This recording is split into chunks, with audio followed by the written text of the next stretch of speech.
111 survey number గురించి గతంలో మనము ఒక 10-15 సార్లు నుంచి పోరాడుతున్నాము. అక్కడ స్థానిక కౌన్సిలర్ పరమణ మేడం గారి ఆయన గురించి మనం అంటే అక్రమ కబ్జా అవుతుంది కాబట్టి మేము ఎంఆర్ ఆఫీస్ గారికి కమిషనర్ గారి దృష్టి తీసుకుపోయినాము. దాని తర్వాత వాళ్ళు పోయి ఆపకుండా కానీ మనం వికారాబాద్ కోర్టు హైకోర్టు కూడా పోయినాం.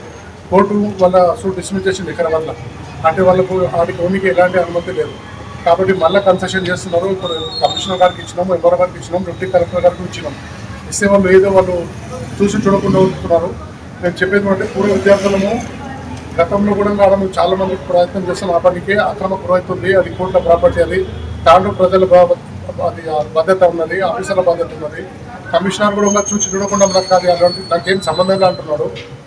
ఎంఆర్ఓ కూడా మనము ఏదో చూసి చూడకుండా ఉంటున్నాడు. నేను చెప్పేది ఏమున్నదంటే అది కోర్టుల ప్రాపర్టీ, దాంట్లో ప్రజలకు సంబంధించిన ప్రాపర్టీ.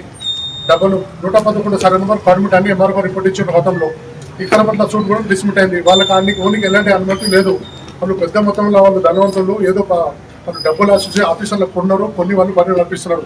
చెప్పేది ఏమన్నా అంటే ఈ ఆఫీసర్లు మేము హైకోర్టు కాదు సుప్రీంకోర్టు కూడా ఓనికి అడిగినాము.